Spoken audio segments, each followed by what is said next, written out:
মদন মিত্র, যিনি মমতা বন্দ্যোপাধ্যায়ের ছায়াসঙ্গী, একেবারে তৃণমূল দল শুরুর পর থেকে যিনি তার সাথে রয়েছেন, দেখা গেল যে তিনিও ঋতব্রত পন্থী যে তৃণমূল, সেই তৃণমূলে যোগদান করবেন। কি বলবেন? মদন মিত্রকে নিয়ে কিছু বলতে আমার খারাপ লাগছে ঠিকই, কারণ তিনি আমাদের দীর্ঘদিনের নেতা এবং তাকে সত্যি তৃণমূল স্তরের যারা কর্মী সমর্থক তারা অত্যন্ত তাকে ভালোবাসতেন, শ্রদ্ধা করতেন।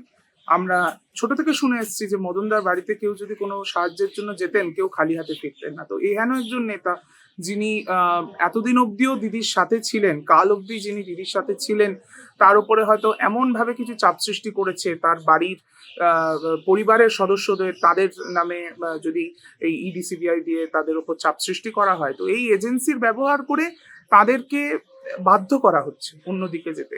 মদনদা, আমি বিশ্বাস করি আজও মমতাদিকে অতটাই শ্রদ্ধা করেন, বা এই যার দলে তিনি গেছেন সেই ঋতব্রত বন্দ্যোপাধ্যায়, তাকে তিনি কিছুদিন আগেই বলেছিলেন কে ঋতব্রত, উচ্ছিষ্ট এরা।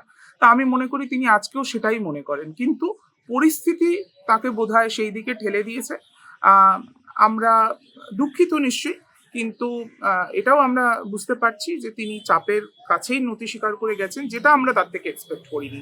আমরা এক্সপেক্ট করিনি যে মদনদার মতন একজন মানুষ, যিনি এতটা আপরাইট, তিনি কোনো কথা রাগদাগ না রেখে তিনি বলেছেন, তার এই যে সাহসিকতা বা সেই জিনিসটাকে আমরা সকলে শ্রদ্ধা করতাম, তো সেই মানুষটি আজকে চলে যাচ্ছেন। এটা আমাদের কাছে খারাপ লাগার জায়গা, বাট ঠিক আছে।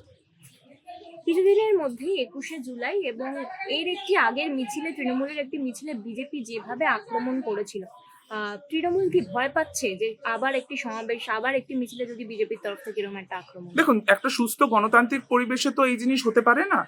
যদি বাংলায় যদি গণতন্ত্র অবশিষ্ট থাকে, তাহলে সেই দিন 21শে জুলাই তো আর এমনি কোনো দিন নয়। 21শে জুলাই হচ্ছে শহীদ দিবস, এবং এটি দীর্ঘদিন ধরে এটা পালন হচ্ছে। মমতা বন্দ্যোপাধ্যায় সেই 93 সালের আন্দোলনে তিনি নেতৃত্ব দিয়েছিলেন, এবং সেই জন্য এই দিনটি পালন হয়। বামফ্রন্ট আমলে যাদের বিরুদ্ধে এই আন্দোলন ছিল, তো সেই বামফ্রন্ট বা যাদের পুলিশ মেরেছিল, 13 জন মানে তরতাজা যুব কংগ্রেসের সৈনিকদের যারা মেরেছিল, তারাও পর্যন্ত পারমিশন দিত। শুভেন্দু অধিকারী, যিনি কিনা বড় বড় কথা বলতেন স্টেজ থেকে, সেই শহীদ সমাবেশের স্টেজ থেকে যিনি বড় বড় কথা বলতেন, সেই মানুষটি আজকে পারমিশন দিতে চাইছেন না। এটা তো খারাপ লাগার জায়গা, নিশ্চয়ই এটা তো নিশ্চয়ই খারাপ লাগার জায়গা। কিন্তু আমরা আজকে হাইকোর্টের থেকে পারমিশন পেয়েছি। হাইকোর্ট বলেছে যে আপনারা এই বিড়লা তারামণ্ডলের সামনে আপনারা প্রোগ্রামটি করবেন, ঠিক আছে। আমাদের দেওয়া হয়নি, আমাদের ধর্মতলায় যেই যেই স্থানে আমরা চিরকাল প্রোগ্রামটা করে আসি সেখানে আমাদের দেওয়া হয়নি, ঠিক আছে।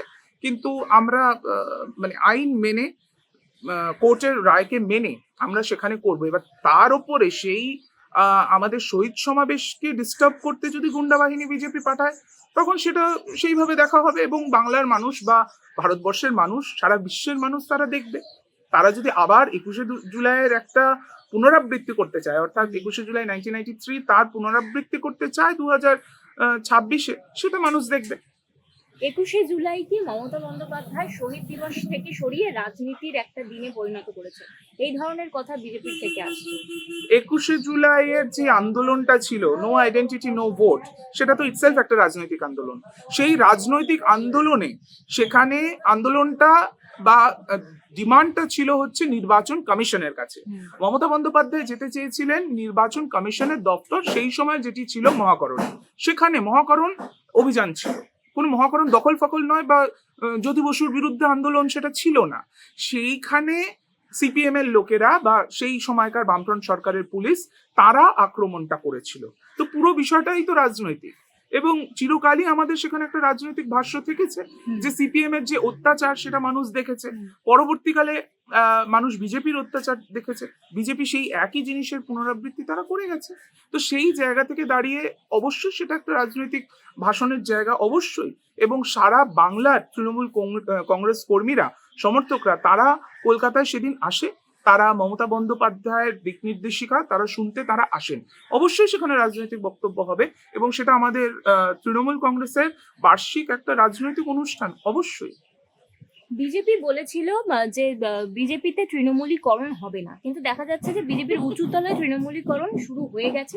শ্রমিক ভট্টাচার্য এখন বলছেন যে নিচু তলায় তৃণমূলীকরণ।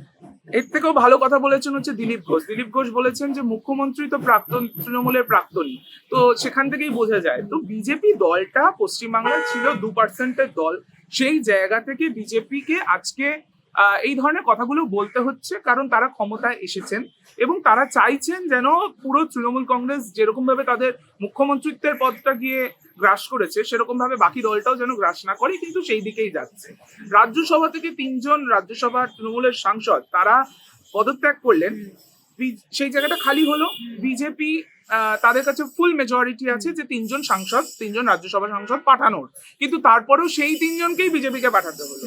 সেই প্রকাশ চিকবারিককে পাঠাতে হলো, যাকে সুকান্ত মজুমদার বলেছিলেন যে প্রকাশ তুমি বাবা ইয়ে করো, বালি চুরি করো, গরু চুরি করো, এই তো গরু পাচার করো। তো এই কথাগুলো যারা বলেছিলেন সেই সমস্ত চোর পাচারকারী তাদেরকেই বিজেপি এখন নিচ্ছে, তারাই এখন বিজেপি কর্মীদের নেতা। আমার বিজেপি কর্মীদের জন্য খুবই খারাপ লাগে যে তারা এত কষ্ট করে তাদের দলকে একটা জায়গায় আনলেন, কিন্তু সেই একই অবস্থা তাদের মাথায় গিয়ে বসছে তৃণমূলের নেতারা।